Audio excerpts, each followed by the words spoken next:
Voy a hacer primero un inciso de cómo me gustaría que fuera la charla. Hay mucho contenido, yo suelo ser muy ambiciosa en lo que quiero contaros y el tiempo a veces se me echa encima, entonces a veces acelero un poco. Pero bueno, mi idea es que al final quede suficiente tiempo para contestar aquellas preguntas que la charla pueda no haber abordado, ¿vale? Y bueno, os invito también a que si algo queda pendiente en la charla podáis conectar conmigo, contactar conmigo a través del mail y aclarar lo que haya quedado pendiente, ¿vale? Bueno, vamos a darle comienzo. Primero, bueno, me presento por donde me podéis encontrar y también un poco justificando lo que es mi perfil profesional, ¿no? Llevo más de 10 años en el tema de las sectas, soy miembro colaborador de Redune y de ICSA, esas dos asociaciones que veis para los que os pueda interesar el tema. Yo también lo que quiero es acercaros muchos recursos para que luego podáis profundizar, ya que no son muchos los que hay, se conocen poco. Pues ICSA es una asociación norteamericana que lleva desde los años 70 dedicada a esta problemática, aglutina profesionales de todo el mundo, hace frecuentemente muchos congresos, tiene muchas publicaciones y luego ya Redunes de ámbito nacional español es una asociación sin ánimo de lucro que intenta ayudar, alarmar, ofrecer recursos, también dentro de la temática sectaria, ¿vale? Luego los demás sitios son redes sociales donde también podéis encontrarme y sobre todo el centro donde trabajo, el centro de referencia mío es Centro TAP. Vamos un poco ya directamente con la charla, si os parece. Mirad, lo primero de todo es aclarar de qué estamos hablando. Cuando hablamos de sectas, todos nos entendemos coloquialmente y bueno, no hay que tampoco exagerar, pero sí que es verdad que a la hora de hablar entre profesionales debemos delimitar bien las cosas porque si no a lo mejor no se entienden bien. Y el término de sectas está bien coloquialmente, pero los profesionales intentamos no usarlo. Primeramente porque lleva confusión y realmente no está delimitando la problemática que abordamos. La palabra secta, que os he puesto un poco en los orígenes de la propia palabra, viene a decir secta, escisión de una religión mayor, se extiende una religión menor y esto sería una secta. En su momento, los que siguieron a Jesús les llamaban las sectas de la secta de los nazarenos o de los cristianos porque eran una disección del judaísmo, ¿vale? Pero en sí, ni bueno ni malo, simplemente hace referencia a esa sección de una religión mayor o también en otra acepción del latín son seguidores, con lo cual aquí no tenemos ningún problema, ¿no? Vale, si pasamos ya al terreno profesional de lo que nos preocupa, vemos que la palabra secta no está muy bien delimitada porque no obedece a la acción negativa que nosotros valoramos en ya las sectas destructivas. Normalmente por eso hablamos de sectas destructivas, pero tampoco es un término muy adecuado, como veréis a lo largo de la charla, porque secta hace referencia siempre a una religión. Y el problema que nos ocupa puede ser religioso, puede ser un grupo de corte político, de corte empresarial. Ahora a la larga de la charla lo veremos y por eso tampoco es bueno hablar de sectas. Y a cambio de esto, lo que hemos hecho los profesionales es acudir a otra terminología que hace referencia más a la problemática, persuasión coercitiva, grupos de persuasión coercitiva, grupos de manipulación destructivos. También se habla de grupos de influencia indebida. Esto es el lenguaje entre profesionales, ¿vale? Aclarada esta parte de lo que es la terminología, vamos con una definición. La definición es muy grande y porque intenta ser muy clara, ¿no? Lo que define una secta destructiva, aunque estemos usando el concepto, ¿vale? No son las creencias, son las técnicas de persuasión y coerción que destruyen la personalidad y la voluntad crítica de la persona, haciéndola totalmente dependiente del líder y adeptos del grupo. Como veis, uno es muy libre de creer lo que quiera. Puede creer en un marciano, puede creer en cosas raras y nos pueden parecer raras y extrañas, pero no son necesariamente perjudiciales. Lo que hace perjudicial al grupo es la manera en que lleva a la persona a creer en eso y sobre todo una vez le hace creer en qué consecuencias se convierte esa creencia, ¿vale? En consecuencias vitales para la persona. Una cosa que me gusta resaltar mucho cuando hago este tipo de charlas es que las personas en estos grupos, contrariamente a lo que la gente piensa, no entran voluntariamente. Y perfilo un poco lo que quiero decir. Tú no entras voluntariamente en un sitio cuando tú no sabes dónde estás entrando. Y es algo que caracteriza mucho a la gente que entra en sectas. Creen que saben dónde están entrando, pero la realidad es muy diferente. De qué le van a hablar, qué consecuencias va a tener y qué va a implicar, solo lo sabe cuando ya está demasiado comprometido, ¿vale? Con lo cual no hay voluntariedad si hay engaño, eso lo tenemos que tener muy claro. Vale, por otro lado, pues mirar aquí, como os decía, por lo que no está bien usar el término secta, es porque tipos de grupos de manipulación destructivos hay de corte religioso. Dentro de corte religioso los hay cristianos, los hay hinduistas, los hay budistas, los hay de corte musulmán, los hay de todo tipo. Pero también hay grupos de corte político, esotérico, ufológicos, que creen en los marcianos, filosóficos, comerciales, y ahora están muy de moda los de corte pseudocientífico. El tema al que se dedican solo nos sirven para adjetivizarlo, pero realmente esto no es lo importante. Vale, se estima aproximadamente, he traído este dato, es de España, ¿vale? No conozco realmente la estimación en Latinoamérica, pero en España se cree que tampoco es muy fácil de estudiar numéricamente y empíricamente, pero que debe de haber alrededor de 200 grupos conocidos. Se estima que un 1% de la población estaría afectada por esta problemática y el problema realmente es los pequeños y poco conocidos. Cuando hablo de conocidos, hablo de grupos grandes que a lo mejor arrastran a miles de personas, que nos pueden venir a todos a la cabeza. De estos puede haber unos 200, 250. Pero luego hay grupos que a lo mejor solo arrastran a 15, a 20, a 30 personas. Ahora hace 2 días, creo, una noticia importante aquí en Cataluña se ha apresado a un gurú de un grupo denunciado por una serie de prácticas sectarias que solo arrastraba unos 12 o 15 adeptos. Pues bueno, aunque sean pocos, pues la verdad es que la vida de esta gente es gravemente afectada. Y de estos lo que hay son muchísimos, incontables, difíciles de controlar. Vale, vamos un poquito. Yo lo que pretendo con la charla, por un lado, son dos objetivos. Por un lado, tener claro cuando tenemos una persona que nos viene con esta demanda, cómo podemos saber si el grupo del que nos está hablando es preocupante o no, ¿no? Tenemos que tener claras unas características. Una secta, como un diagnóstico, tiene que tener de X características, pues la mayoría, si no, no podemos decir que estamos ante un grupo de manipulación, ¿no?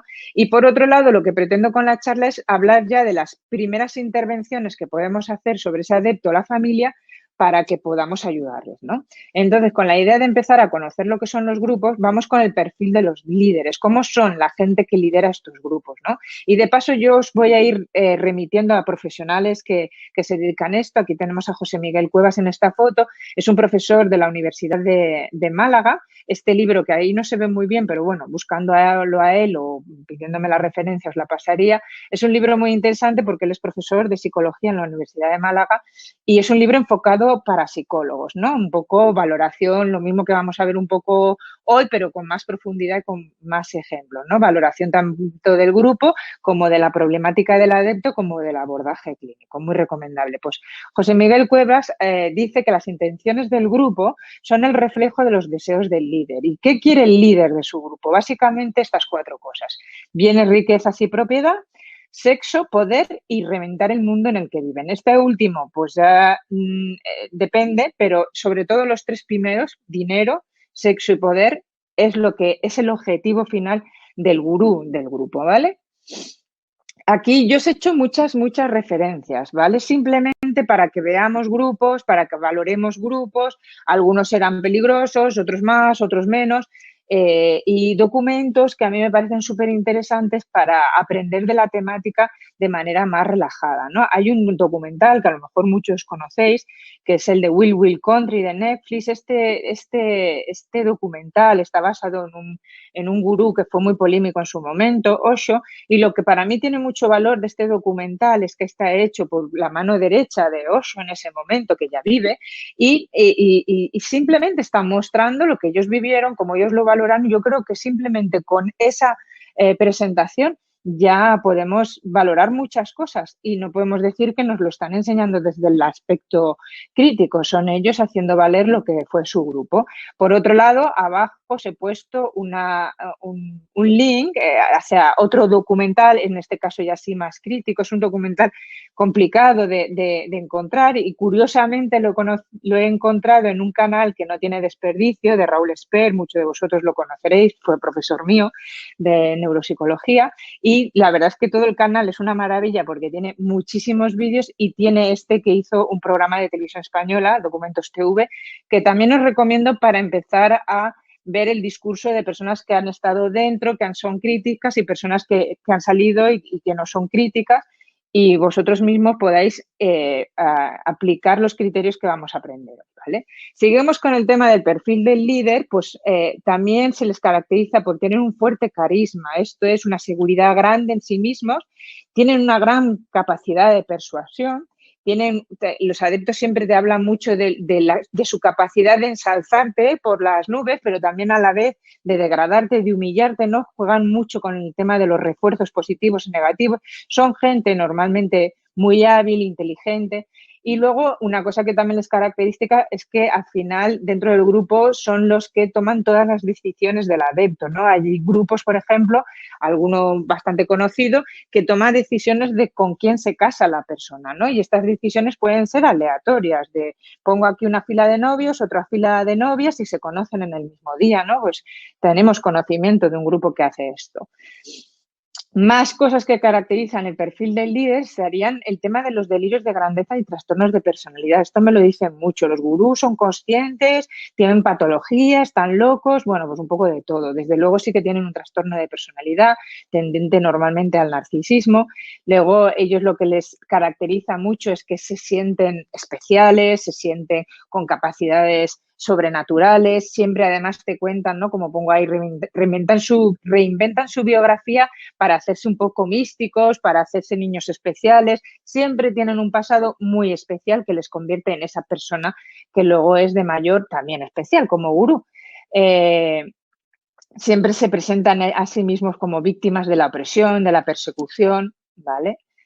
Bien, esto muy rápido, pero es que hay mucho que contar sobre el líder, que tampoco nos interesa demasiado. Nos interesa mucho caracterizar bien al grupo y saber que ante lo que estamos, luego también os adelantaré que de muchos grupos, de los más grandes, afortunadamente, hay mucha información, mucho adepto que ha hablado, pero de los más pequeños a veces nos va a costar mucho tener esta información, porque una cosa que tenemos que tener clara es que ellos socialmente nunca van a dar una alarma. Son grupos adaptados a estar entre nosotros, que nos parecen la mar de normales, a veces un poco raritos, pero siempre normalmente educados con su entorno. Todo pasa dentro del grupo. Entonces, tenemos que asegurarnos de que accedemos a esa información. Para ir entrenando un poquito en las características del grupo y de los miembros del grupo, os recomiendo ampliamente esta otra serie de Paz que está muy bien porque está basada especialmente en 3 sectas. Los guionistas han cogido las características de 3 sectas potentes, han creado es una serie y como serie pues tiene su punto novelesco. Lo malo es que al final la gente no diferenciamos un poco qué puede pasar, no puede pasar y te puedo decir que yo la he visto y del 90% de cosas que ahí se cuentan y se muestran pasan, ¿no? Quitando a lo mejor lo paranormal que a ver, la gente sí que puede vivirlo como algo paranormal. Muy recomendable sobre todo porque habla muy bien de los diferentes perfiles que pueden haber dentro de un grupo, como por ejemplo el adepto crítico, el adepto fanático, diferentes tipos de líderes, está muy bien. Vale, vamos rápido, pero a ver cómo puedo ejemplificar cada característica de los grupos, ¿no? Pues una cosa fundamental con ellos es que los problemas que tú tengas se satisfacen desde el momento en que entras por la puerta de la secta, ¿no? ¿Qué problema traes? Que te lo vamos a satisfacer. Eso sí, tienes que cumplir una serie de preceptos para tú obtener estos beneficios, cosa que además las personas solemos ver bastante normal al principio, pero el problema es que los preceptos los vas a ir conociendo muy poco a poco. Lo malo es que las metas que te han propuesto de mejora de vida o mejora de salud, de alcanzar grandes éxitos profesionales, la realidad es que nunca se alcanza. Tú vas viendo la gente que van pasando los años y nunca llegan. El problema es que además siempre te lo justifican con que fallas tú. Esto es muy perverso, ¿no? Es decir, tú no te esfuerzas, tú no crees lo suficiente, tú no estás concentrado, tú no das todo lo que tienes que dar, cuando no le echan la culpa a la familia, ¿vale?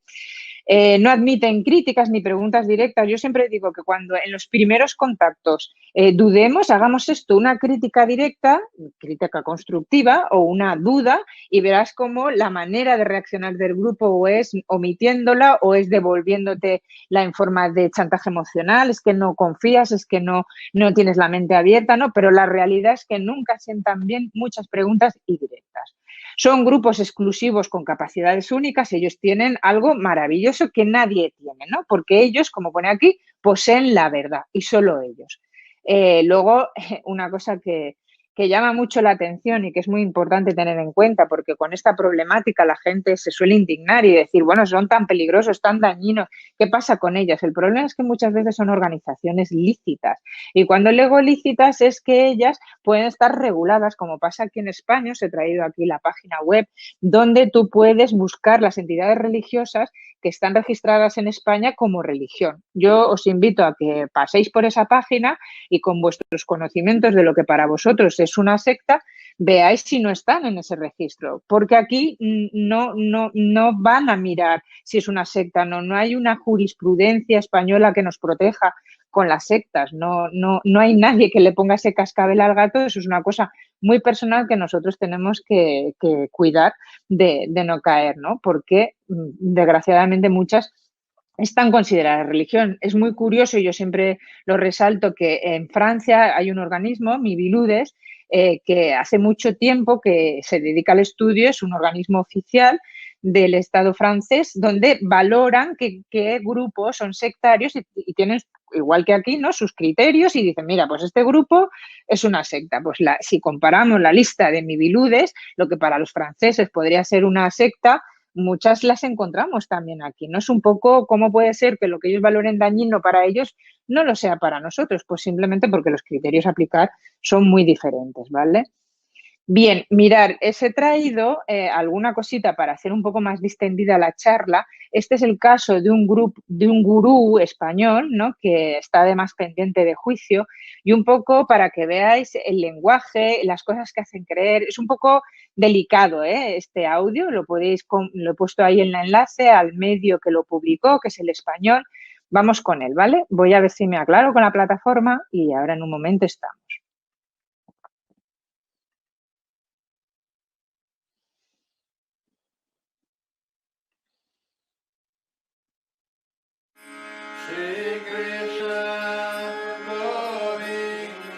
En el momento que hay un hombre espiritual y una mujer espiritual haciendo el amor, no hay semen, no hay flujo, hay amrita. Y la amrita es que la energía espiritual se condensa tanto en el flujo como en el semen. Y eso ya es néctar divino. Amrita significa néctar divino. También en la amrita, tanto del hombre como de la mujer, pueden curar enfermedades. Nuestra hermana de Galicia vino con fibromialgia la semana pasada a Madrid porque los médicos la han desahuciado.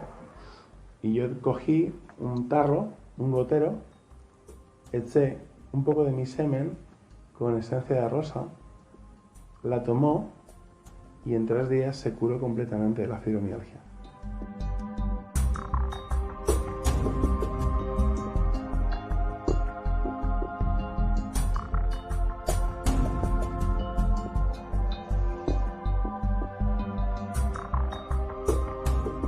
El Tantanal ya es para seres de otro nivel espiritual. Si hoy mismo me dices, maestro, quiero que me ayudes a transformarme, yo te hago ras. Te meto un lefazo y te cambio la vida.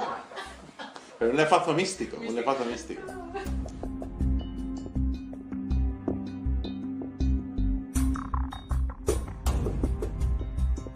Tienes la chispa de Dios, la tienes en tu corazón, pero tienes que encontrar la forma de unirla. ¿Cómo? Dejándote penetrar.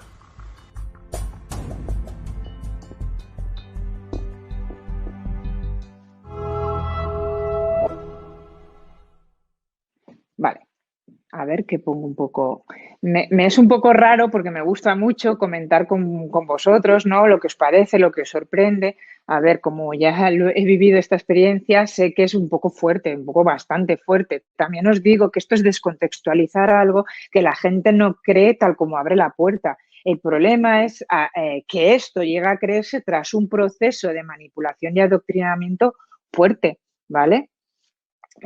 Bueno, luego si eso ya comentaremos más, ¿vale? Voy presentándoos cositas. Vale, más características de los grupos. Bueno, pues se caracterizan por presentar un bonito disfraz. Ellos de entrada no te van a dar miedo, no te van a asustar, al revés, algunos se presentan como una ONG, que ahora veréis un ejemplo, o suelen ser amables, no te van a ir con algo que te asuste o que te preocupe. Su objetivo es la defensa de los de arriba. En el fondo, aunque parezca que tengan un discurso del mundo, son los intereses de arriba. Una cosa muy frecuente en todos los grupos es el empleo de la retórica y un lenguaje propio. Además, esto les gusta mucho porque los hace especiales, los hace únicos. Veis aquí que él habla de la amrita en lo que es las relaciones sexuales, ¿no? Pues ellos sabrán lo que es y para qué sirve. Al final reinterpretan el lenguaje mucho de una manera en que les hace ser especiales, ¿no? Exigen altos costes, los costes suelen ser excesivos, tanto no solo de dinero, sino muchas veces en esto no nos confundamos porque les hacen trabajar muchas veces y trabajan gratis, con lo cual no deja de ser también dinero, ¿no? Pero a veces también las exigencias, ¿no? Por ejemplo, de aprendizaje. Hay un grupo muy llamativo que les hace aprender y memorizar un libro enorme y venga a escribirlo y venga a escribirlo de manera que es casi imposible hacer una vida relativamente normal, ¿vale?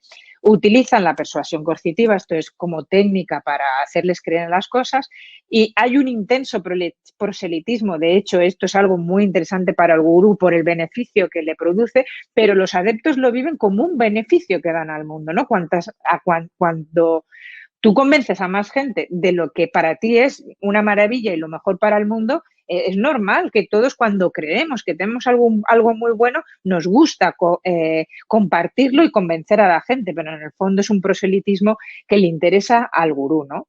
Las estructuras de las sectas están sumamente jerarquizadas y a veces están hasta claramente delimitadas de funciones, ¿vale? Además, esto les hace a veces sentir especiales a los adeptos. Si yo tengo una función, por poner algún ejemplo más, esta página es muy interesante, son gente que ha pasado por este grupo. Yo siempre digo que hay que escuchar a la gente que ha pasado.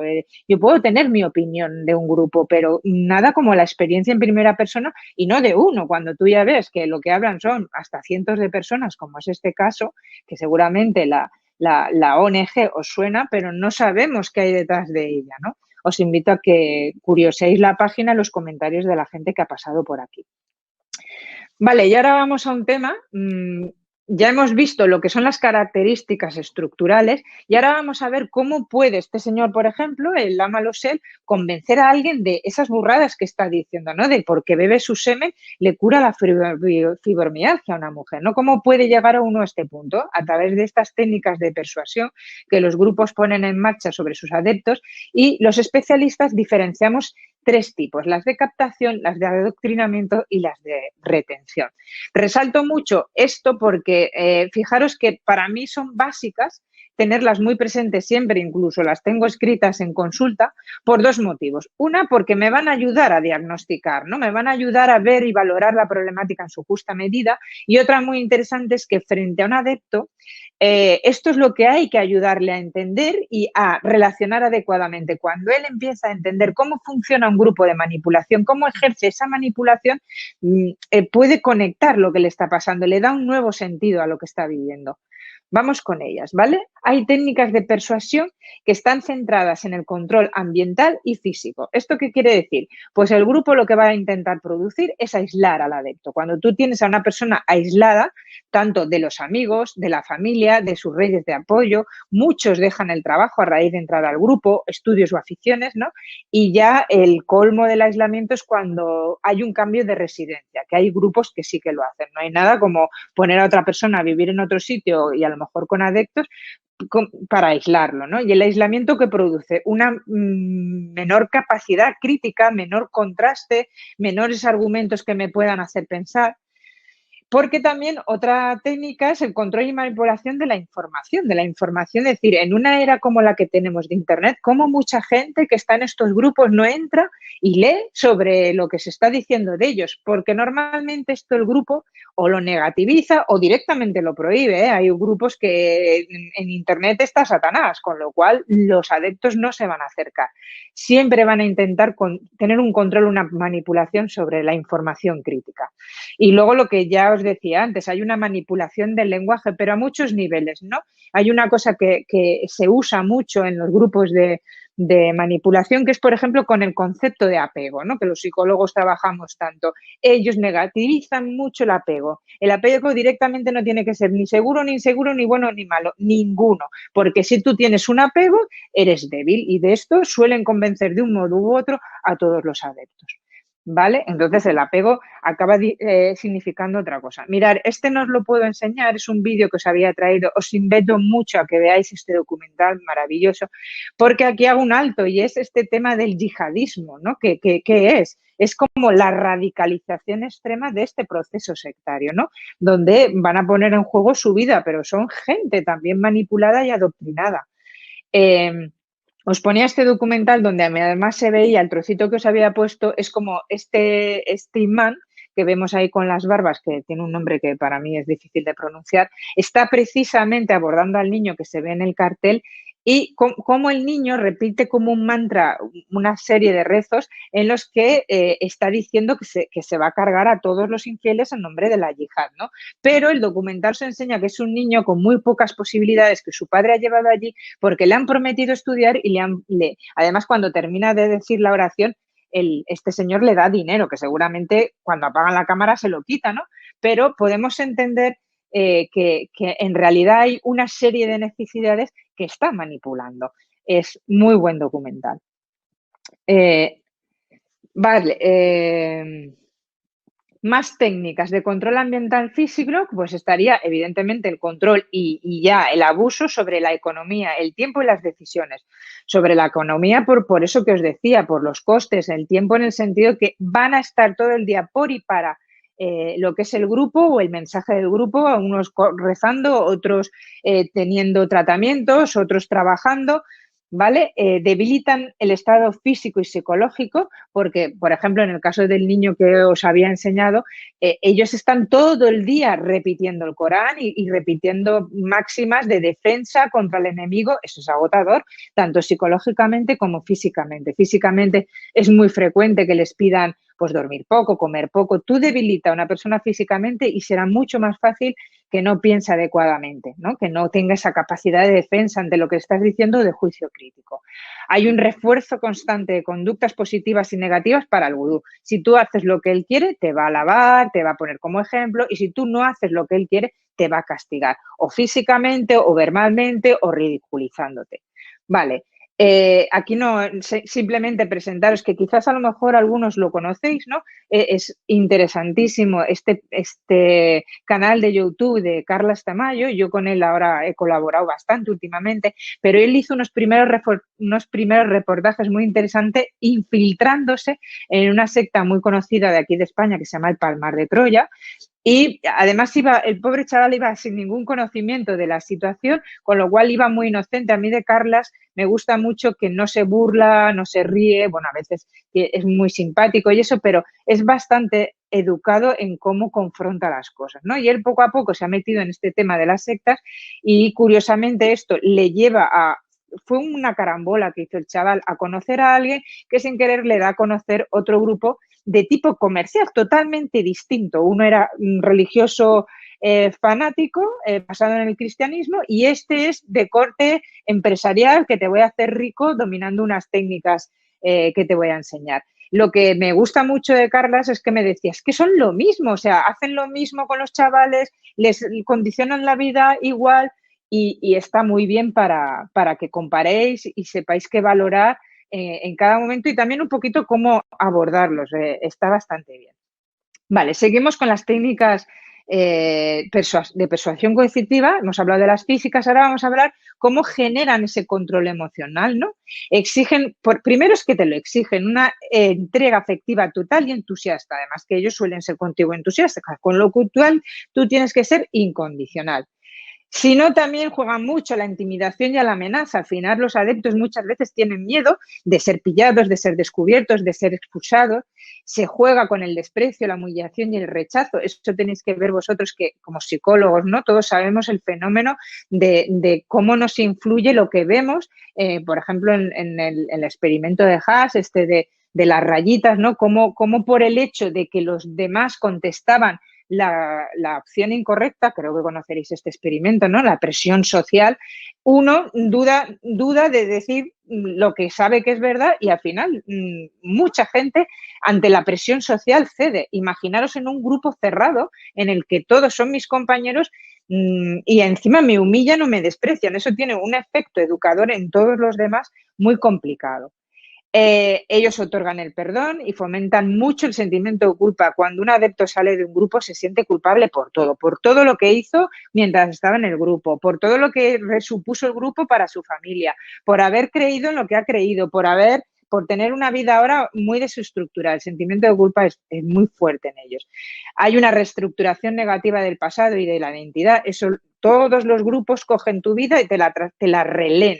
Y todo lo que fue una pequeña bronca con tu madre se acaba convirtiendo en un símbolo de inaceptación, de incomprensión, de que no te respetan y así reestructuran todo para que el adepto rechace tanto su pasado como su identidad. Si tú le quitas la identidad a una persona, la es mucho más manejable. Y posición de una autoridad única y extraordinaria, tú vienes al grupo y vienes a hacer caso al gurú. Y luego una técnica de control emocional muy frecuente, sobre todo en la etapa de captación, es el bombardeo de amor. No sé si os he puesto, a ver, no lo he puesto porque es que era, pero lo que es muy frecuente es que cuando tú llegas nuevo a un grupo, y esto la gente deberíamos de compararlo, cuando tú llegas a la universidad por primera vez, vamos todos muy tímidamente, vas hablando, pero tú de golpe no tienes a 20 personas encima de ti diciéndote qué genial, qué guay, proponiéndote cosas, y esto ocurre y esto es abrumador para el adepto. Es como decirle no a algo que parece una película de Disney, es decir, todos me quieren, todos me aprecian, todos quieren algo de mí, ¿no? Luego esto ya se regulará con el tiempo, pero el bombardeo de amor a nivel emocional en el inicio de un grupo es muy difícil ser crítico con algo que me está resultando muy, muy bueno. Otras técnicas de control emocional es en el momento del recibimiento, ¿no? Tú eres especial, tú has sido elegido, tú tienes una misión, ya empezamos por ahí porque me hace sentir la leche y acabo de llegar. Otra cosa, otra técnica de control emocional es la presión sobre el abandono. Si tú dudas, si tú quieres abandonar, te puedes convertir en una aposta o en un traidor, en algo muy negativo. Total, que no es muy atractivo dejar los grupos. Suele ser bastante complicado para la persona, ¿no? Porque conecta enseguida con que si me voy es para mal.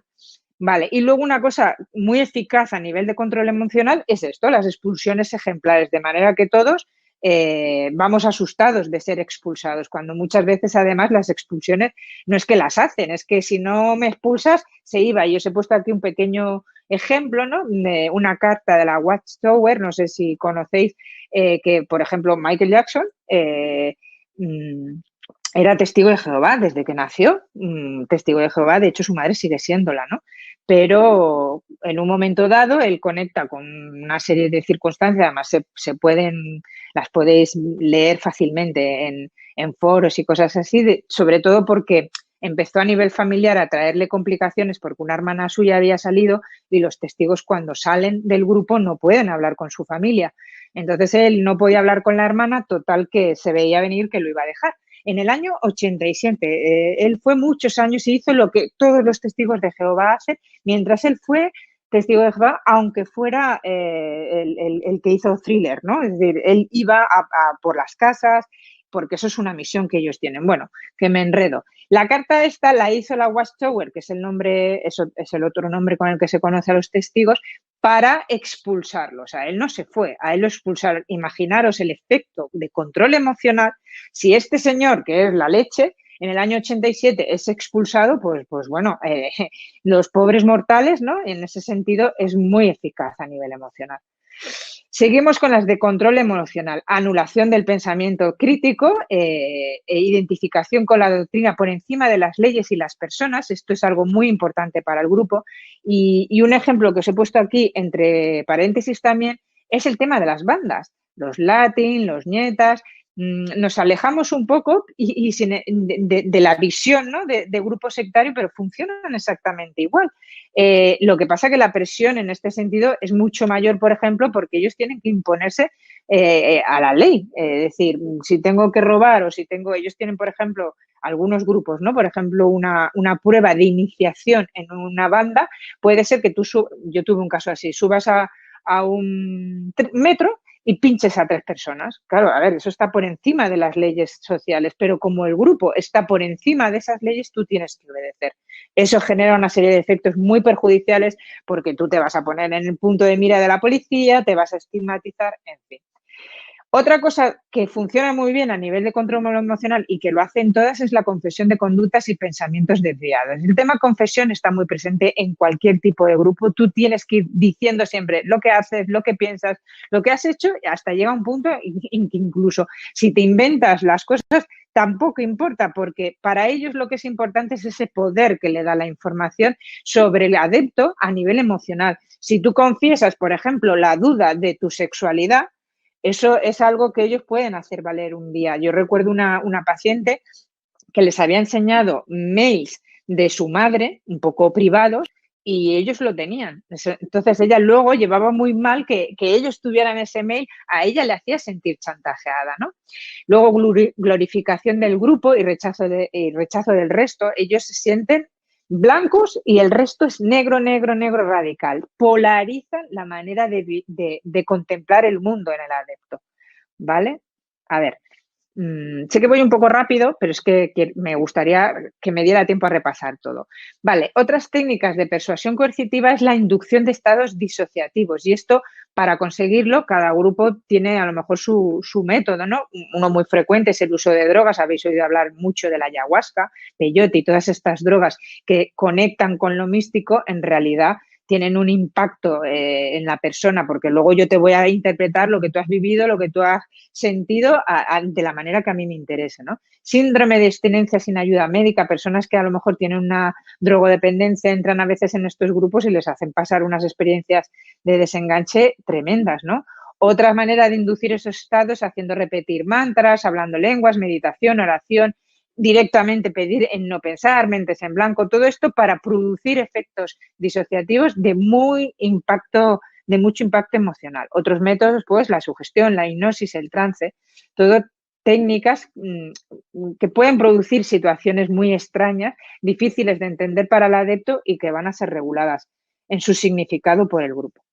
Rápidamente quería poneros un poco, Carmen Almendros, la persona que referencio en este estudio, hizo un estudio sobre 101 españoles que se autoidentificaban, como exmiembros de una secta. Ellos habían pasado por una secta. Lo que me resulta muy interesante para entrar ya en el terreno de la familia y en la intervención es lo que estos adeptos decían una vez que estaban fuera sobre cómo crees que debería ser la postura de la familia respecto al adepto cuando conectan con un familiar que está en un grupo. Y fijaros, un 43% decía que la implicación tenía que ser activa para que reconsidere su pertenencia, que la familia activamente se ponga a hacer algo por ese adepto para que reconsidere la situación. Y otros decían que la implicación haciendo lo que haga falta para que abandone el grupo, lo cual cuando estás en el grupo tú no recibes ni siquiera una critiquita pequeña, la recibes bien, pero cuando sales eres tan consciente de lo que has pasado que le demandas a la familia que sea muy activa, porque la verdad es que los adeptos lo necesitan que hagan algo por ellos, porque es verdad que se puede salir sin la implicación de una familia, pero es muchísimo más difícil. Estoy leyendo, es que no me da tiempo a todo, la presentación la vais a tener, por supuesto.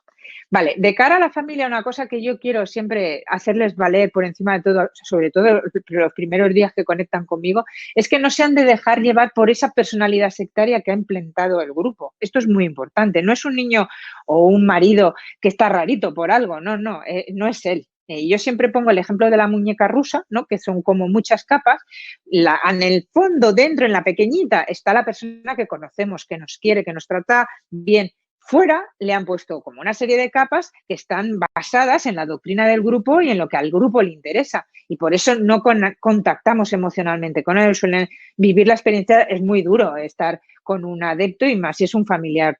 Pues, por ejemplo, los padres directamente con hijos pasan situaciones muy dolorosas donde yo tengo casos en los que me dicen, es que no habla ni como es él, ¿no? A veces me pasa que, pues hoy ha venido Luis, ¿no? Pongamos, pero no, ayer vino todo el día el sectario, porque la familia llega a detectar cuando está muy presente esa personalidad sectaria, ¿no? Y lo que tienen que conseguir en el trabajo que hacemos con ellos es llegar a la personalidad real de la persona para empujarla a salir, a tener conciencia de la situación y a ser crítico con lo que está ocurriendo. Vale, para mí esto es muy importante porque la formación de los psicólogos es muy buena para ayudar a las familias, pero también tenemos que tener un poquito de especificidad en ciertos consejos que hay que darles, porque yo siempre digo que frente a un adepto es muy importante qué no hacer, porque hay cosas que tiran para atrás muy mal. Y normalmente lo que vemos los especialistas es que lo que a ti te nace de corazón hacer ante un adepto es totalmente negativo. Eso lo aprenden a veces, muchas veces tarde, pero todo lo que nos pide el cuerpo, como decirle estás loco, ¿dónde vas? O prohibirle, es lo que va a recibir muy mal por el propio problema del adepto, ¿no? Entonces, consejos que se les dan. Primero esto, que entiendan que nadie entra voluntariamente, que muchas veces yo me encuentro, bueno, pues si él quiere estar ahí, ¿qué vamos a hacer? No, no es que él quiera estar ahí, es que está adoctrinado, está manipulado, hay engaño y persuasión coercitiva desde el primer momento, ya hay una intención.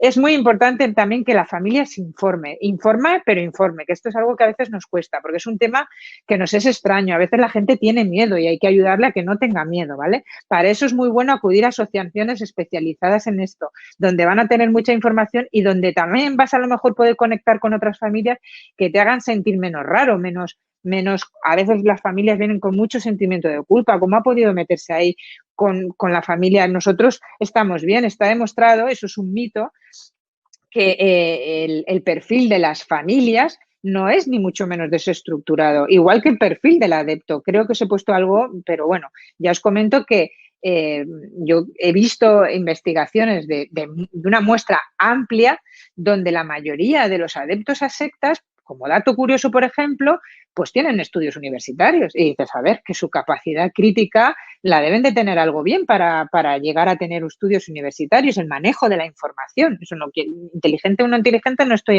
entrando en que no les es desconocido el juicio crítico, el manejo de la información. Y es ahí donde insisto, es que esto no es una cuestión de inteligencia, esto es una cuestión emocional. Al adepto se le ha captado emocionalmente y se le ha modelado emocionalmente. Más consejos. Fundamental saber qué no hacer, lo que os decía antes, porque hay cosas que van muy mal, como por ejemplo la crítica directa, ridiculizar, expresiones del tipo estás en una secta, te han lavado el cerebro, son lo que nos salen naturalmente, pero luego eso el grupo lo va a usar contra la familia. Importante, muy importante que la familia cree una red de apoyo, tanto para hacer algo con el adepto, que no esté solo una persona centrada, como para apoyarse unos en otros. Y a veces ves que pues un padre opta más por callar, mientras que la madre es más activa porque el padre, si se mete y grita, bueno, es una actuación. Hoy me es muy complicado explicaros todo, estaríamos horas, pero bueno, unas pinceladas. También es muy importante que entiendan que tienen que actuar y no pensar que esto ya se le pasará. Sobre todo esto me pasa mucho cuando son niños, que confunden la adolescencia con una manipulación, ¿vale? Es fundamental mantenerse unidas, la familia tiene que mantenerse unida y esto es un problema que muchas veces hiere mucho a la familia y la rompe mucho porque es que les cambia la estructura vital. Y bueno, el propio adicto además no lo pone fácil, está constantemente también perpetuando los procesos, los enfados entre los familiares. Asumir que que el familiar está dentro de una secta, esto a veces me pasa, ¿no? Me es tan complicado aceptar el problema que mejor me lo niego y no hago nada. Hay que ayudar a la familia a entender qué ha pasado, a regular ese sentimiento de culpa para que termine haciéndose cargo de la situación. Vale, más consejos. uno muy importante, ¿qué empezamos a hacer? Tenemos que ver que lo que ha hecho el grupo es apoderarse completamente de la vida, el pensamiento y de todo del adepto. Y nos ha sacado a familiares, amigos. Yo siempre lo que digo es que hay que hacer una red que se pone encima del adepto e intenta recuperarlo. No hay que hablar tanto del grupo como hablar más de recuperar a veces incluso cosas que ya se han abandonado, pero que si te va a aceptar el adepto, pues irte a jugar a los bolos con él porque conecta emocionalmente contigo con eso, como veis es un trabajo, luego es una cosa que a veces los familiares les cuesta entender, no es un pum, aprieto un botón y sale, es una envolvente que ayudará al adepto y normalmente cuesta mucho tiempo. Esto es un poco duro en las terapias porque se hace difícil, se hace muy largo. Yo muchas veces lo comparo a veces con un problema de drogodependencia grave, ¿no? No se ayuda a un neurómano el primer día que descubrimos que se pincha, hay que ayudarlo, darle recursos, darle apoyo, pues aquí un poco igual, solo que el paciente todavía es menos consciente de la problemática. Ser pacientes. El ataque a la familia es muy frecuente y lo que hay que ayudarla es a ver eso que ya os he comentado de que es una personalidad sectaria. Hay que fomentar un diálogo amable. Lo que tenemos que hacer es volver a conectar con esa persona que comparte las cosas. Y lo que ocurre muchas veces en la familia es que es oír hablar de la secta y ya ponemos mala cara. Entonces, eso te va a dar poco margen para que tú hables con el adepto de por qué sí que funciona algo o no. En vez de decirle, no, esto no funciona, esto es una tontería, que te explique él por qué funciona. Esto yo lo digo mucho, es que lo que tenemos que ayudarles es a que vuelvan a pensar, no tampoco imponerles nuestro pensamiento, que al final es lo que ha hecho el grupo. Tenemos que salirnos de ese formato y ayudarle a volver a pensar. Más, los adeptos se caracterizan y mucho por las mentiras, totalmente, continuamente. Y eso las familias lo llevan muy mal, ¿no? Porque a lo mejor ha sido una persona que no ha sido tan mentirosa y tan descarada mentirosa. Y además es que los confrontas a la mentira y ellos siguen con su disonancia cognitiva, que los psicólogos bien sabemos de ella, justificando lo que haga falta. Con lo cual, tampoco es muy aconsejable confrontarlo. Hay que entender por qué está mintiendo. No fomentar, esto es muy importante, la dependencia y menos aún el subvencionar las actividades del grupo. Esto me pasa también, sobre todo, con chicos jóvenes, ¿no? Que resulta que le están pagando todo y hasta los cursos de la secta. Pues ahí hay que retirar recursos y que él toque un poquito con la realidad de lo que está viviendo, él o ella. ¿Vale? Pero al grupo ya le viene bien. Ellos generan como un chantaje. O tú das el dinero o nos vamos a quedar con él. Y esto a veces las familias hasta que lo regulan cuesta, ¿vale? Muy importante, mucho que la familia se cuide, porque sobre todo al principio, como tienen la ilusión de que esto se arregle en 2 conversaciones, pues se vuelcan a lo bestia y esto es un recorrido muy a largo plazo en el que te has de cuidar y que tu hijo te necesita ahí mucho tiempo bien, un poco como con los enfermos crónicos, ¿no? No podemos obsesionarnos y abandonar, por ejemplo, a veces me pasa al resto de hijos por que es que está muy mal. No, hay que intentar que regulen todo y que el cuidado personal también esté muy claro. Muy rápido, vulnerabilidad. Esto muy frecuente. ¿Quién es vulnerable en entrar en una secta? Todos. Sobre todo si entendemos por qué nos hace vulnerables. Nos hace vulnerable a algo que tenemos todos y es emoción, momentos de crisis, duda. Y yo siempre digo que es vulnerable todo el mundo, lo único que tiene que darse son 2 cosas. Uno, tu momento de crisis personal y el grupo que entre con un discurso que a ti te cale. Que a algunos será religiosos, a otros políticos, a otros...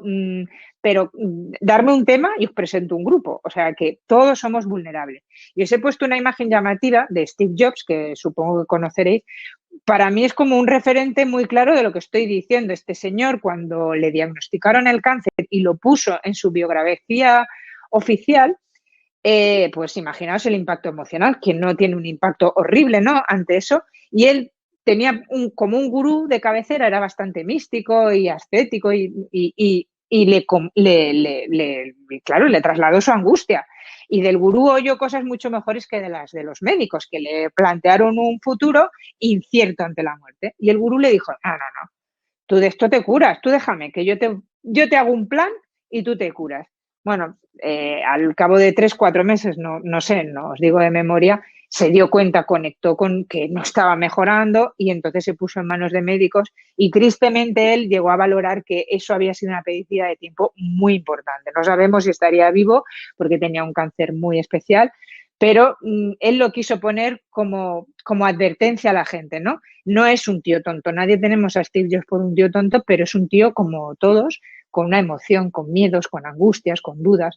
Entonces, lo que nos caracteriza a la persona vulnerable es pues crisis personales, afectivas, laborales. En la crisis del coronavirus ha sido, bueno, horrible, ¿no? El tema de salud, cómo se ha aprovechado, el paro. Luego, momentos también vulnerables, la adolescencia, la juventud, personas con disconformidad social en el sentido de querer cambiar el mundo. Esto en principio no es malo. El problema es que te pueden vender una moto para cambiar el mundo bastante mala para ti. Inquietudes poco documentadas, esto también a veces nos pasa, ¿no? Nos gusta algo, nos metemos, pero no conocemos realmente qué hay detrás. Ingenuidad, idealismo, altruismo, no lo digo como negativo, lo digo como características que hacen a la persona más vulnerable. Personalidad de tipo dependiente y un aislamiento social. Vale, ya para acabar un poco, y así nos da tiempo a hablar y repaso un poco, no era capaz de ir leyendo, pero ahora hago un repasito. ¿Vale? La salida de una secta. ¿Cómo se sale de una secta? Rodríguez Caballeira es un profesor de la Universidad de Barcelona, especializado en el tema desde hace muchos años, habla de que hay estas maneras de salir, ¿no? Voluntariamente, se sabe que la gente sale por voluntad, de forma voluntaria, pero ayudada con un tratamiento profesional externo, o por una intervención profesional. Y aquí os hago un brevísimo apunte, ¿no? Del exit counseling, que es ¿cómo os diría? El marco teórico más usado a la hora de ayudar a los adeptos, ¿no? Bueno, a los adeptos, a las familias que te vienen diciendo tengo un adepto. Tú lo que vas a hacer es un consejo para la salida.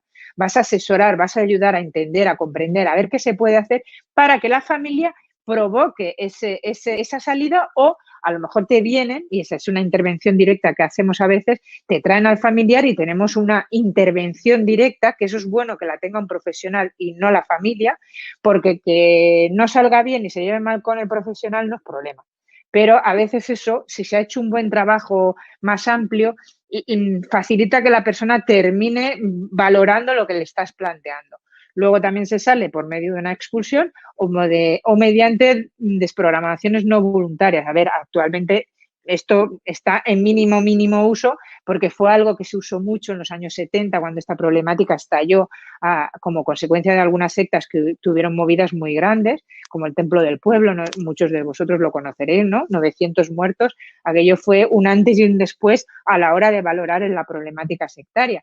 Y en los años 70 había muchas familias con hijos afectados y hubo un señor, Ted Patrick, que se ideó esta intervención de desprogramación, pero que este señor, no sé, hay un documental muy interesante, que no era un profesional, era un padre con buena voluntad que dijo, mira, aquí la manera de sacarlos es convencerles, comerles la cabeza, los secuestraba y los tenía ahí hasta que ellos reaccionaban. ¿Qué ocurrió? Que a la que las sectas se dieron cuenta, prepararon a sus adeptos para superar estas desprogramaciones y cuando volvían al grupo lo denunciaban y Ted Patrick, por ejemplo, estuvo 3 veces en la cárcel, o sea, un poco. Eso fue antes de que todo esto se profesionalizara mediante la psicología y ahora hay modelos de abordaje científicos, serios, planteados desde la psicología y uno que podéis documentaros es el exit counseling. Vale, ¿me da tiempo? Sí. Creo que esto, sobre todo las personas de Latinoamérica, a lo mejor os conocéis. Yo quiero hablar de este grupo porque creo que es un referente de la mayoría de grupos que traen problemas ahora. Son de este corte donde se mezcla un poco todo. La realidad es que los grupos no son pseudocientíficos, ufológicos o religiosos puramente. Los hay que, como este grupo, lo mezclan todo. La presentación era mucho de tipo coach, crecimiento personal, psicología y vamos a hacerte mejor. Pero luego acaban mezclando todo un poco religioso. Pero bueno, este es un modelo que mirar muy interesante, sobre todo porque hay mucha documentación. Este señor, el Keith Raniere, está metido en la cárcel finalmente como consecuencia de la denuncia de varios adeptos, una denuncia impresionante. Él creó este grupo que se llama Nexium, ha estado más de 20 años con este grupo, con una capacidad de influencia y de dispersión enorme, tanto en Estados Unidos como en Latinoamérica, afectando. Él se centró, una cosa que no era tonto, es que se centró en gente con cierto poder adquisitivo e incluso político, es decir, estrellas, hijos de políticos. Bueno, pues aparte de que te dan muy buena prensa, que esto lo hace muy bien, te garantiza una entrada económica, ¿no? Entonces, este señor, a ver, espera, os he puesto aquí un poco resumidamente el proceso, ¿no? De Sarah Edmondson, la chica que tenéis arriba, que está enseñando su cicatriz, es una actriz australiana que en un momento dado, después de muchos años, fue una de las que reaccionaron varios y se produjeron un efecto en cadena interesante. Esta mujer denuncia esto que veis aquí, que fue marcada. Es que hasta este extremo llevaban los grupos, ¿no? De ir contra ti mismo. Esto es lo que tenemos que... Esto es un gran efecto negativo para uno mismo. Marcada como una res, como una vaca.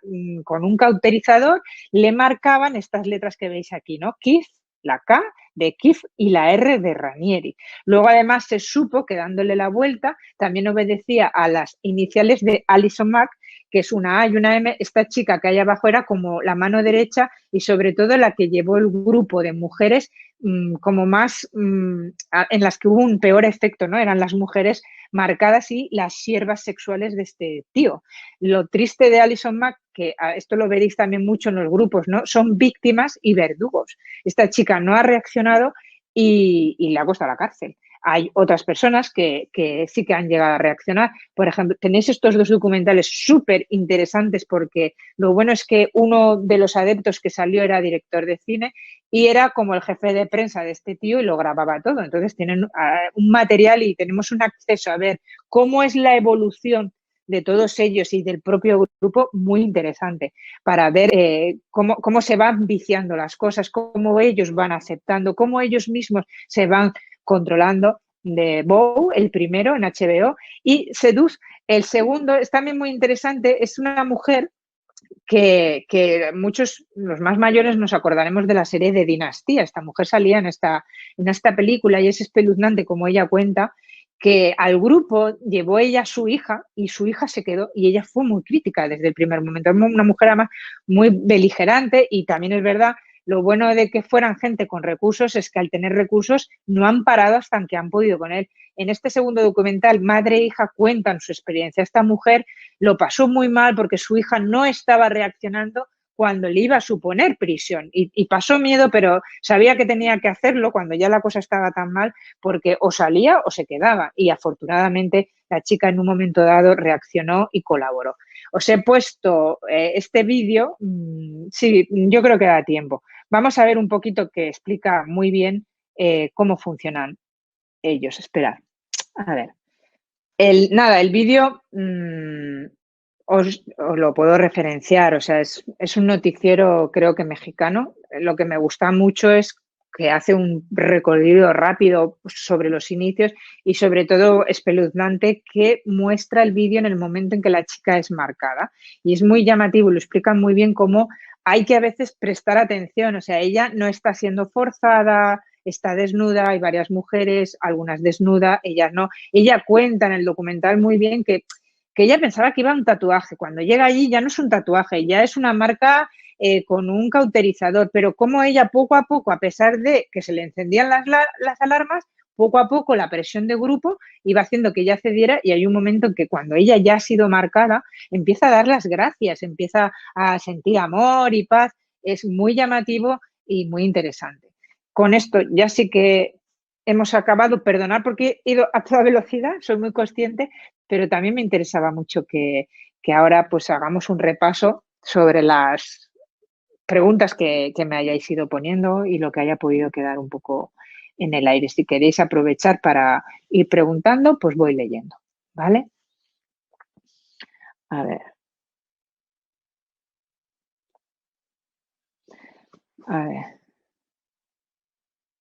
Lo que pasa con el link de este es que tengo el vídeo descargado. Podría buscároslo. Ya miraré a ver cómo haceros llegar los vídeos que se han quedado pendientes, ¿vale? Sugerir documentos o autores. A ver, autores, mira, sí, que no me ha dado tiempo a ponerlo en la charla. Os sugiero un señor que se llama Steve Hassan. Steve y Hassan, Hassan, Hassan. Él es un referente en el tema este de las sectas. Es muy interesante, tiene un libro en español que está agotado, pero bueno, no es tan difícil de encontrar, ¿no? Técnicas de control mental. Este hombre es muy interesante porque él estuvo en una secta que se llaman los Mum, no sé si habréis oído hablar de ellos. Estuvo varios años y llegó a ejercer bastante nivel dentro del grupo, fue sometido a una desprogramación y luego él cuando salió se juntó con Lifton. Lifton es un psicólogo que además todavía está vivo, que fue de las primeras personas que hablaron del lavado de cerebros en la China y en tiempos de guerra con Vietnam y todo esto. Muy alejado del concepto de sectas, pero sí que fue el primero que le dio estructura al tema del lavado de cerebro, y Hassan es como su discípulo, estudió psicología y actualmente es una persona que lleva muchísimos años. Podéis ver muchos vídeos, tiene una página web llena de documentos, tiene su propio método de intervención. Hemos hablado del Exit Counseling, VITE creo que se llama, su manera de abordar. Tiene varios libros en inglés también de cómo abordar una situación familiar. Os destacaría mucho ese autor. Aquí en España pues se ha hablado de José Miguel Cuevas, y luego es eso, todos los documentales que os he ido refiriendo son bastante interesantes. Hay uno que se llama, es una serie documental que han hecho, ahora la plataforma no estaría muy segura, pero la actriz que la ha hecho se llama Lea Rimini, Lea, como suena Lea, creo que con H, Rimini. Es una actriz estadounidense que allí es muy conocida, pues, de series de consumo local, pero allí es muy famosa. Esta chica estuvo en Cienciología desde que era adolescente hasta los 40. Entonces, ella ha salido, es increíble, lleva una serie documental de 3 temporadas donde habla con mogollón de adeptos que han salido de la experiencia de ellos, de la de ella. Luego está Mac Rinder, otro es adepto que junto con ella es el que están llevando a cabo toda esta serie documental de denuncia, y también da voz a muchos expertos. Y ahí podéis conocer un poquito el mundo profesional que se mueve en torno a esta problemática. ¿Hay una edad que podríamos considerar como más vulnerable y que sea por ende donde los gurús se focalizan más? A ver, la menoría, la adolescencia es una edad muy, muy, muy vulnerable. Además, los gurús que se centran en los menores es muy perverso porque muchas veces al final los adoctrinan antes de ser mayores de edad y tú no te estás dando cuenta porque lo hacen mucho en silencio. Y a la que cumplen 18 años, yo no sé si os acordaréis, yo colaboro dentro de Redune y ahí está Noelia Bru. Noelia Bru fue la portavoz del caso de Patricia Aguilar. Esta chica fue una chica que fue captada por internet cuando tenía 16 años. Este gurú que la captó estuvo mucho tiempo con ella hablando por internet, la familia ni darse cuenta. De hecho, es muy llamativo que en su 18 cumpleaños, yo a veces en las charlas pongo fotos de ella celebrándolo con la familia, tan normal, nadie notando nada, y al día siguiente Patricia marcha a Perú.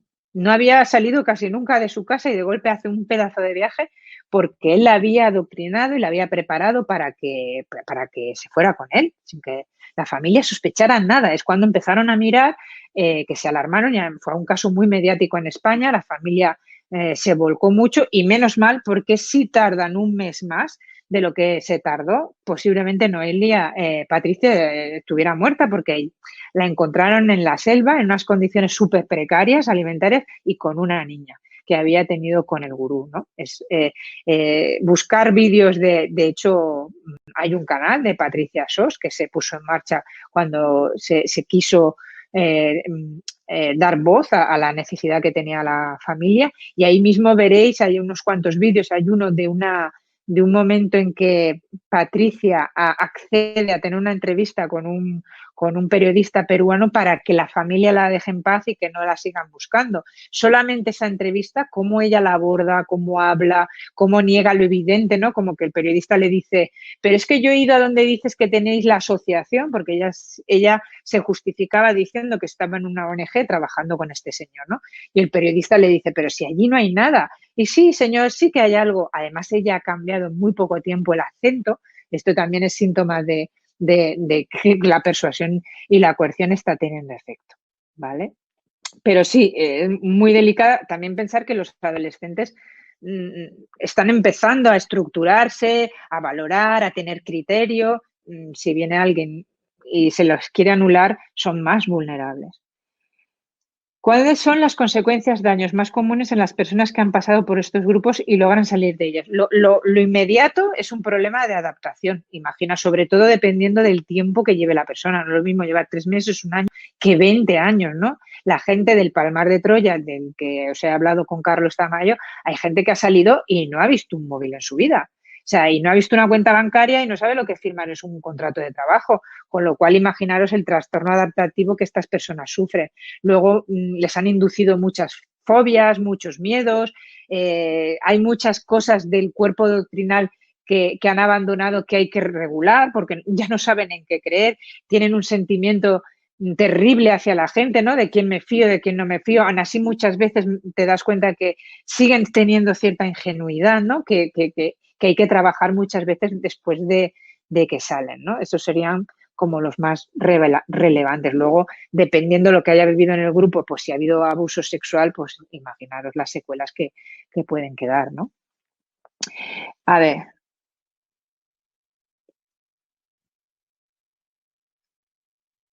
A ver, dices, detallar mejor cómo se hace este tratamiento personal, ya que son personas que son muy perceptivas y finalmente pueden cerrarse rápido. Es que detallarlo es complicado para mí en tan poco espacio, ¿no? La idea es eso, es intentar ayudar a que la persona confronte de dos maneras, desde la realidad, o sea, al final está un poco mal el decirlo, ¿no? Pero tienen que pasar realmente mal para reaccionar, ¿no? Las personas cuando nos decimos, va, me voy a buscar a un psicólogo, voy a buscar ayuda o voy a cambiar, cuando de alguna manera tocamos fondo. ¿Qué ocurre? Que, eh, que a veces estas personas se mantienen como en un limbo, ¿no? De ni me ahogan ni estoy bien. Y hay que ayudarlas a que sean conscientes de esa incapacidad que están aceptando. Yo lo que sé que digo es que nunca con la confrontación directa, no podemos ir a razonar y hacerles razonar, que es la postura que más me encuentro, y eso hay que regularlo en la familia y enseñarles a cómo tratar al adepto para conseguir ese zarandeo emocional o ese volver a involucrarme con él. Yo sé que queda poco respondida, pero por una cuestión de tiempo también. Cuando la persona está en el proceso de captación por la secta, ¿en qué momento se lleva a la persona al psicólogo? No. Primero que al psicólogo, fijaros, la intervención, esto no me ha dado tiempo a hablarlo, es decir, la intervención del psicólogo tiene que venir voluntariamente por parte del adepto. Por eso es muy difícil, porque hasta que voluntariamente esto es como un tratamiento de adicciones. Si no tenemos la voluntad del tratamiento, no podemos generarlo. Por eso a veces lo que tenemos que hacer es como una intervención familiar. A lo mejor ante una intervención familiar van a ser mucho más receptivos. Al final es verdad que es un problema de familia, no solo de esta persona. Y ahí la persona puede ser más receptiva, ¿no? De decir, bueno, si vamos todos, yo quiero también hacerme oír y hacer valer mi criterio, bueno, y hacemos como un enfoque desde la familia, ¿no? Porque no lo podemos obligar, ¿no? No podemos decirle, te voy a llevar a un psicólogo y que el psicólogo te diga que estás en una secta, que esto me lo hace mucho, que no, la confrontación directa así, es él el que tiene que aprender a valorar lo negativo de lo que está viviendo, un poco como las adicciones, ¿no? ¿Cómo le hacemos entender, yo también me dedico a adicciones, al ludópata que necesita ayuda? ¿No? Plantearos este tipo de paciente en el que, pues a la familia le diríamos, mira, no pagues las deudas, por muchas deudas que tengas, ponle límites, pero el problema es que en un adepto tenemos que tener muy cuidado que a la vez que le ponemos estos límites y le intentamos hacer conectar, no rompa eso nuestro vínculo familiar, porque si rompe con la familia, ya no hay intervención de ningún tipo. Pero quitémonos de la cabeza el que me lo traigan y yo lo convenzca. No, me lo van a traer y yo le voy a intentar abordar su inquietud vital, su disconformidad familiar, y a lo mejor también nos da paso a lo que él ha ido a arreglar al grupo. Eso alguna vez me ha pasado, ¿no? Yo fui allí porque tenía una depresión y más o menos sigo con la misma depresión, pero además mi familia no me entiende, y entonces también podemos abordar aquello que le hizo entrar en el grupo.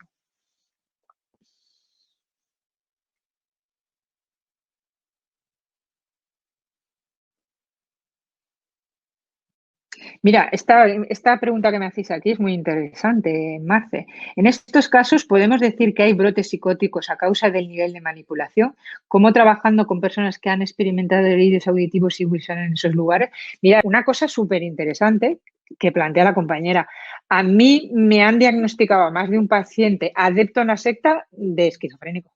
Porque es verdad que es que son tan raras las experiencias que llegan a vivir y que se llegan a autoprovocar que muchas veces lo toman por esquizofrénico, como muchas veces sin querer, pues gente con problemas mentales agudos que creen que les persigue una secta me han venido a ver. Pero sí que se puede distinguir lo que está provocando el grupo y la propia experiencia, ¿no? Si yo estoy consumiendo drogas y no como bien y no es tan raro que tengan momentos disociados o brotes producidos por toda la experiencia que están viviendo. Lo que es muy llamativo es que cuando salen, esto se regula y si es una enfermedad mental, no se regula, pero cuando salen sí que se regula y además ellos lo viven también como muy llamativo. Muchas veces me encuentro que los adeptos cuando han salido y han hecho clic y consiguen estructurar de nuevo su vida, luego ellos mismos se impresionan de lo que han vivido y algunas veces con algún paciente he vivido la sensación de no ser comprensivo consigo mismo, es decir, pero ¿cómo he podido hacer o creer, no? Es decir, por ejemplo, pues, ¿cómo he podido beber un vasito de semen creyendo que se me curaba la fibromialgia? Pues luego cuando salen y son personas racionales como eran y como somos nosotros, viven el impacto emocional igual que nos provoca a nosotros verlo, ¿vale? Pero yo creo, por eso es muy importante saber qué hay que valorar detrás de ese brote psicótico.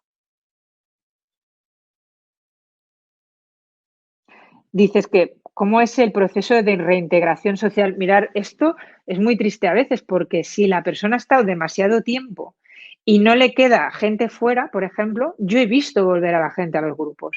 Porque si, por ejemplo, ha roto tanto la familia, que a mí la familia no... Por eso también es muy importante hacer entender a la familia que aunque pesen 20 años, si sale, tienes que estar porque es que salen y no tienen ninguna red. Entonces, depende de los recursos que tiene la propia persona. Recuerdo un caso de un grupo bueno, además a todos los adeptos que tiene, los tiene con trabajo voluntario y firmado. Desde el minuto uno que entran, firman como un contrato de voluntariedad de trabajo. En este caso, por ejemplo, la chica de la que os hablo estuvo desde los 17, 18, en cuanto fue mayor de edad, hasta los 40. Dentro del grupo hizo una formación que la hacía profesora de la gente que formaba el grupo. Cuando salió a los 40, ni tenía paro, ni tenía cotización, ni tenía formación. Imaginaros esto, que la chica, increíble, estudió, tenía muchas capacidades y volvió a estructurarse y volvió, pero imaginaros el shock y si no tiene familia, ahí lo que ella tuvo es un muy buen apoyo familiar. Bueno, no, para empezar, no tenía ni paro. Entonces, pues va a depender mucho también de los recursos que la persona tenga. En ese caso, ¿cuáles serían los factores de vulnerabilidad que podrían tener un posible adepto a una secta? Bueno, esto creo que sí que lo hemos comentado. ¿Qué tipo de terapia sería recomendable para estas personas que finalmente han podido abandonar la secta, que han estado metidos en ella? Yo soy partidaria yo soy psicóloga cognitivo-conductual. Creo que los psicólogos cognitivo-conductuales, imaginaros, esto es como una persona que ha pasado por un estrés postraumático, se compara mucho, una mujer maltratada, yo las comparo mucho, una mujer maltratada está muy manipulada y hay un proceso también de sumisión que cuando ellas salen, pues también hay que abordarlo, ¿no? Entonces, creo que los psicólogos tenemos muy buena formación para ayudar a la persona que ya ha salido.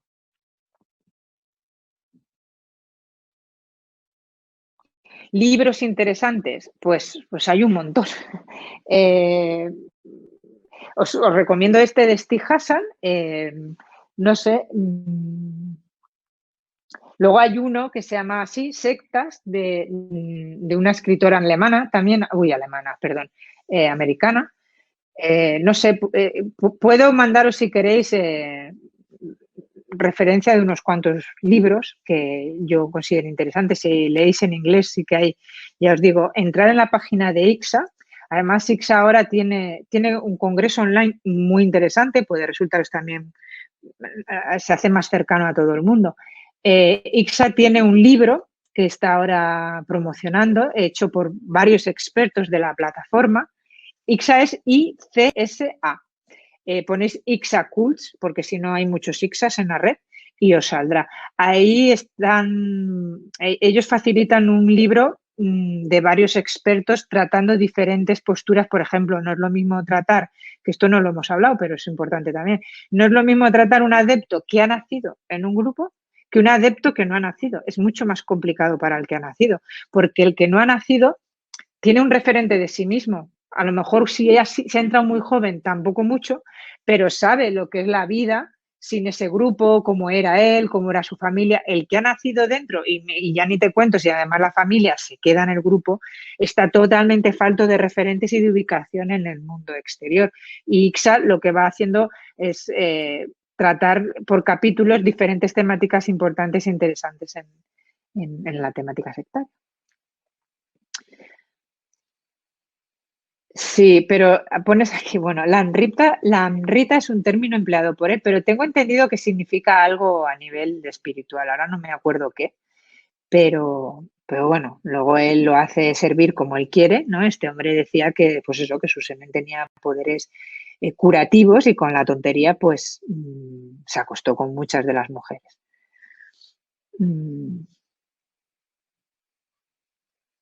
Sí, mira, esto que dices, lo del lefazo parece de coña. Es que cuando los descontextualizamos, a mí eso a veces me preocupa porque es como, esos son tontos. No, no, esos han vivido un proceso para llegar a creer eso, ¿no? Igual que los yihadistas viven un proceso para creer que inmolarse les va a traer un beneficio en forma de paraíso. O sea, es decir, por favor, valoremos que eso es el resultado final de algo mucho más complejo y mucho más grande. A mí a veces cuando me han hecho entrevistas en televisión y me dicen que pues es que yo no me dejaría tongar así como se deja la gente. Es que no es tongar. A veces lo comparan con el timo del tocomocho. ¿Qué tiene que ver? O sea, no.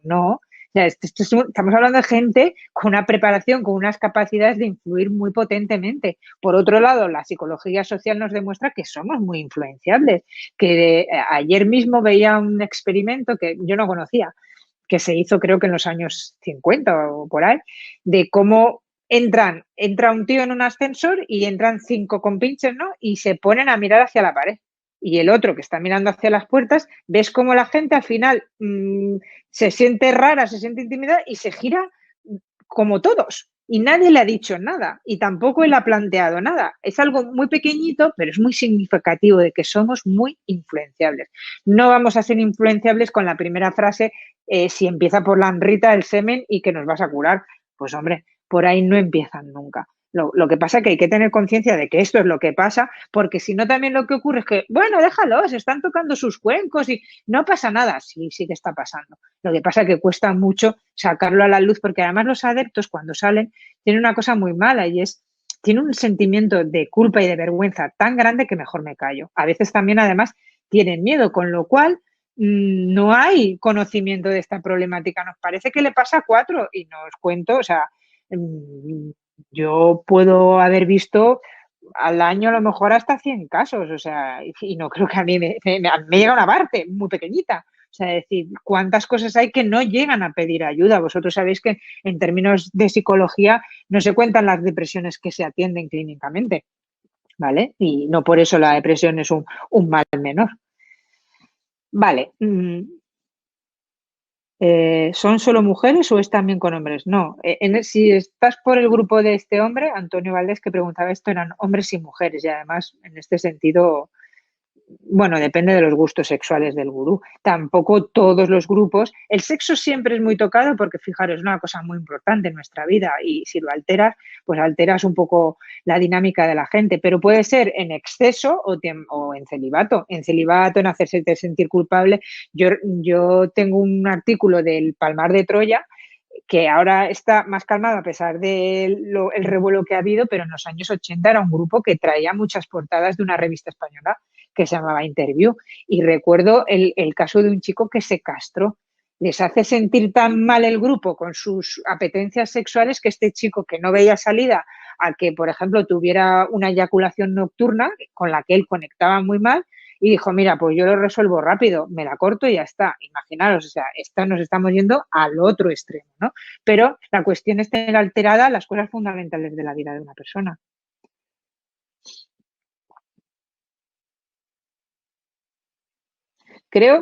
Voy para arriba a ver si habéis hecho alguna pregunta más.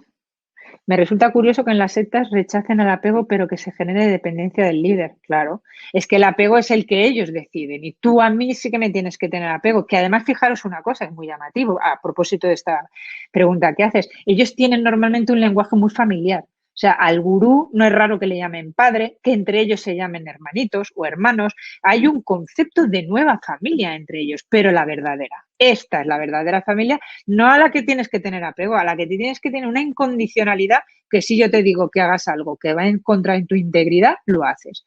En la secta del Templo del Pueblo, cuando supongo que la conocéis un poco, hasta que se suicidaron casi 1000 personas, me llama mucho la atención que el tío lo hizo muy bien cuando puso en marcha el suicidio masivo. Lo primero que hizo es que los padres dieran el veneno a los niños. Se mataron 300 niños con cianuro, que eso debe ser súper desagradable.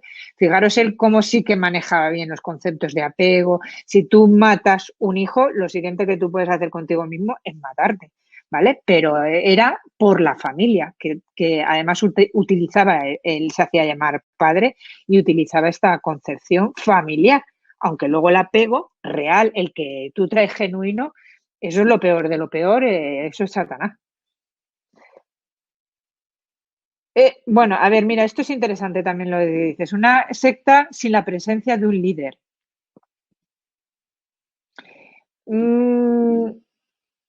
Líder tiene que haber, lo que pasa que a veces está más presente o menos presente. Una cosa que sí que es muy habitual es que el líder desaparezca porque muere y se quede como una cúpula, entonces el poder queda un poco más repartido, que normalmente siempre está concentrado en uno. Lo que pasa que a veces lo que nos ocurre es que no tenemos al líder presente, no se muestra, tampoco son tontos porque también saben cómo protegerse, perdón. Y en las comunidades online pasa que realmente es muy difícil captar quién dirige todo eso y quién está promoviendo todo eso.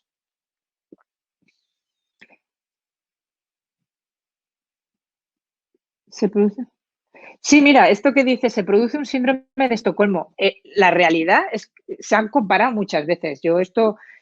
Son situaciones, el shock postraumático y el síndrome de Estocolmo tienen mucho en común con la situación sectaria.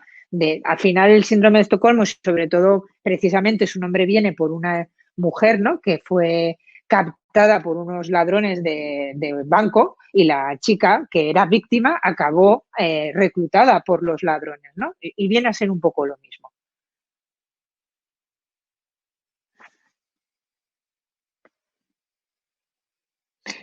Antonio, no sé, esa era la de la aldea, no sé qué quieres decir, perdona.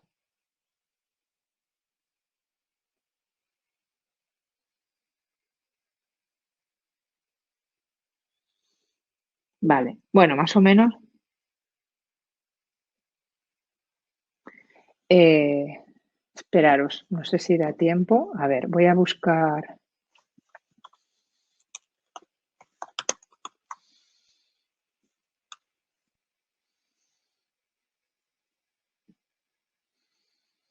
Un momento que os voy a buscar un libro.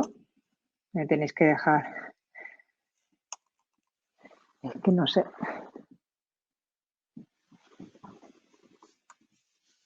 A ver qué sale poniendo. Vale. Ah, bueno, mira.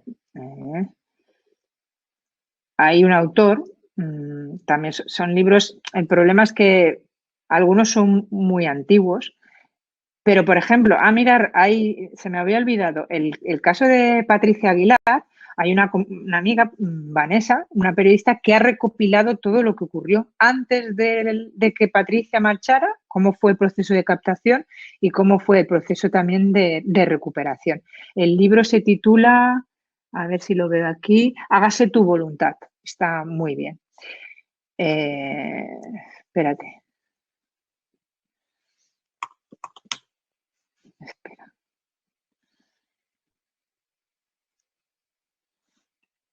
Ahí os mando un enlace.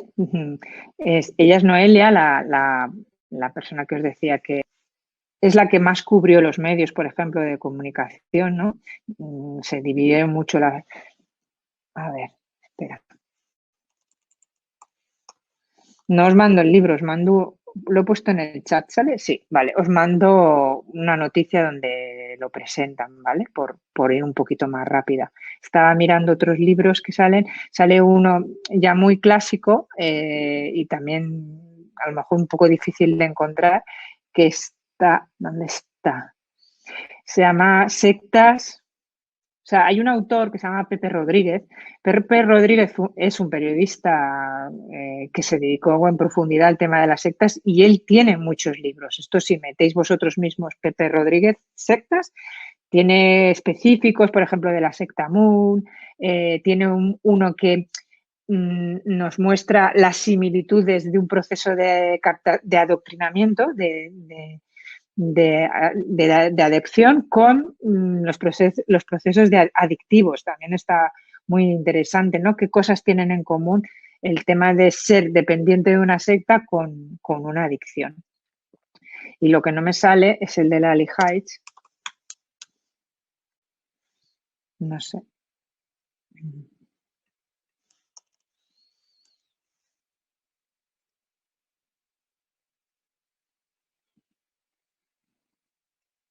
Vaya, internet a veces no te da todo. Ah, mira, ahora aquí lo tengo. Vale. Es que a mí me gusta especialmente. ¿Cómo puedo poner? A ver. Y ya con esto creo que nos tendremos que despedir. Vale, os pongo este porque es una autora también americana. El prólogo está hecho por Pepe Rodríguez y creo que tiene una visión muy completa de la problemática, tanto a nivel social como clínico. Es una psicóloga también muy referente. En la serie esta que os decía de Lea Rimini habla ella muchas veces, junto con otro autor. Y bueno, creo que ya con esto, ¿vale? Hemos llegado a la campana del final. Ha sido un placer, sé que a lo mejor un poquito precipitado, pero de verdad que os invito a que conectéis conmigo ante cualquier duda o cosa que haya quedado pendiente. Bueno, que vaya muy bien. ¿Quieres estar al día de todo lo que ocurre en ISEP? Síguenos en las redes sociales y no te pierdas de nada. Actualidad, secciones clínicas, eventos, vida estudiantil y mucho más. Podrás encontrarnos en Facebook, Twitter, LinkedIn, Instagram y YouTube. Conviértete en el protagonista de nuestros perfiles sociales. Cuéntanos cómo está siendo tu experiencia en ISEP. Muéstranos tu día a día, comparte las fotos de tus mejores momentos y recuerda de etiquetarnos o de usar el hashtag #ExperienciaISEP. Así podemos compartir el contenido con el resto.